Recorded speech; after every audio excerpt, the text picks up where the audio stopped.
أعوذ بالله من الشيطان الرجيم. بسم الله الرحمن الرحيم. يا أيها الذين آمنوا استعينوا بالصبر والصلاة إن الله مع الصابرين. ولا تقولوا لمن يقتل في سبيل الله أموات بل أحياء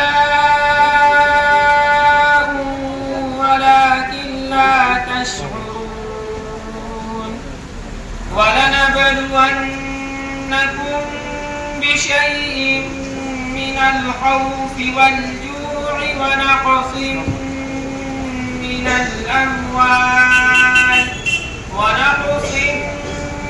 الأموال والأنفس والثمرات وبشر الصابرين الذين إذا أصابتهم مصيبة قالوا إنا لله وإنا إليه راجعون. أولئك عليهم صلوات من ربهم ورحمة وأولئك هم المهتدون. صدق الله العظيم. مکہ مدینے سے ہر شخص کو محبت ہے. مکہ مدینے سے محبت ایمان کی علامت ہے. جو وہاں جانے کا ارادہ کیا ہے، وہاں کا سفر کرنے جا رہا ہے، اس کے رخصت کرنے کی نسبت پر جمع ہونا چاہیے ایمان کے دلیل ہے. اللہ تعالیٰ اس کو قبول فرمائے. بہرحال یہ بہت مبارک سفر ہے. ہر ایمان والے کی یہ خواہش ہوتی ہے کہ وہاں کی حاضری ہو جائے، لیکن حقیقت یہ ہے کہ ہم میں سے بہت سارے لوگ تمنا، ارادہ، خواہش تو بہت رکھتے ہیں، لیکن اس کے لیے جو اسباب ہونے چاہیے، کوشش ہونی چاہیے، اس میں قدم آگے نہیں بڑھتے. میں آپ لوگوں کو بتاتا چلوں، وہاں کے سفر کے سلسلے میں سب سے پہلی چیز جو ہے وہ ہے کہ آدمی پاسپورٹ بنا لے، اور اس کے بعد اللہ تعالیٰ سے دعا کرتا ہے. پاسپورٹ کا بنا کر اس نسبت پر رکھ لینا کہ وہاں کی حاضری ہو، اللہ کرے اس کی برکت کو ضرور ظاہر کرے. حضرت خلیل رحمۃ اللہ علیہ کو واقعہ بیان کیا کرتے تھے. ایک شخص روزانہ آپ کے پاس آتا اور یہ دعا کراتا کہ حضرت دعا کر دیجیے مجھ کو اولاد ہو جائے. ایک مرتبہ حضرت نے اس سے پوچھ لیا بھائی شادی وادی کی کہ نہیں؟ حضرت کبھی شادی نہیں ہوئی. کہا پہلے شادی کرو اس کے بعد اولاد کی دعا. اور ہم لوگوں کا بھی حال یہی ہے، دعا کراتے ہیں کہ حضرت دعا کرنا عمرہ ہو جائے، حج ہو جائے، لیکن پاسپورٹ نہیں بناتے. اس لیے آج معتمرین کی برکت سے میں کہوں گا کہ ہم لوگ نیت ارادہ کر لیں کہ بہت جلد ہی انشاءاللہ ہم لوگ پاسپورٹ کی تیاری کریں گے اسی نسبت پر کہ جلدی سے وہاں کی حاضری ہو جائے، کریں گے انشاءاللہ. اسی کے ساتھ ساتھ ایک عمل اور بتا رہا ہوں، اس پر بھی عمل کریں کہ 24 گھنٹے میں کوئی ایک وقت ایک دم خلوت کا فارغ کر لیں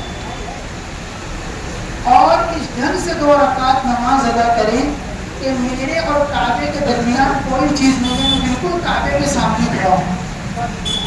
اس طرح 2 رکعت نماز ادا کرنے کی عادت ڈالیں. انشاءاللہ اس عمل کی برکت سے اللہ وہاں کی حاضری ادا فرمائے. اسی کے ساتھ ساتھ کبھی کبھی تنہائیوں میں، خلوت میں بیٹھ کر کے آنکھیں بند کر کے یہ تصور کریں کہ میں سرکار دو عالم صلی اللہ علیہ وسلم کے روضے کے سامنے کھڑا ہوں اور آپ پر درود و سلام پیش کر رہا ہوں. انشاءاللہ یہ عمل کے ذریعہ بنے گا بہت جلد وہاں کی حاضری.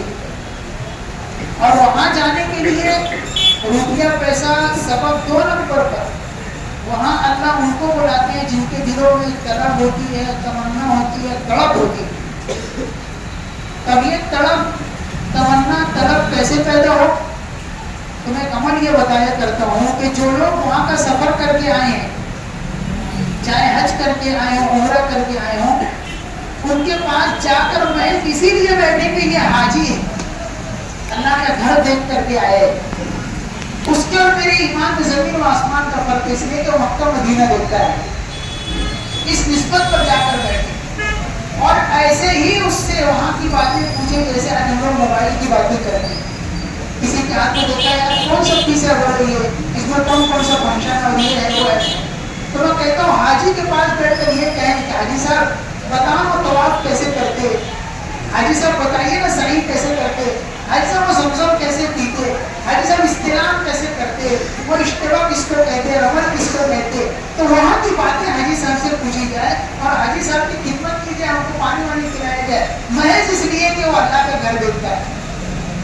مدینے کی باتیں اسے پوچھیں تو مدینہ پاک آپ گئے تھے، وہاں کیسے سلام پیش کیے تھے، کیسا رہتا ہے وہاں پر، جی میں کیسا لگتا ہے، یہ کیسی روحانیت لگتی ہوگی، اس انداز سے جب کسی کے پاس بیٹھ کر طلب کے اظہار کریں گے، میں سچ کہتا ہوں کہ انشاءاللہ اللہ تعالیٰ ضرور اس کو وہاں کی حاضری عطا فرما دے۔ اسی کے ساتھ ساتھ طلب تڑپ تمنا پیدا ہو، اس کا ایک آسان طریقہ یہ بھی ہے کہ حضرت شیخ الحدیث مولانا محمد زکریا رحمۃ اللہ علیہ نے فضائل اعمال لکھی ہے، اس میں ایک رسالہ فضائل حج ہے، تو فضائل حج کو بھی بار بار پڑھا جائے، جب وہاں کی باتیں بار بار پڑھیں گے، حج کے ارکان کیسے ادا کرتے ہیں، عمرہ کیسے ادا کرتے ہیں، جب چیزیں پڑھیں گے تو اندر میں انشاءاللہ تڑپ اور تمنا اور طلب پیدا ہو۔ یہ ساری چیزیں کرنے کی ہے۔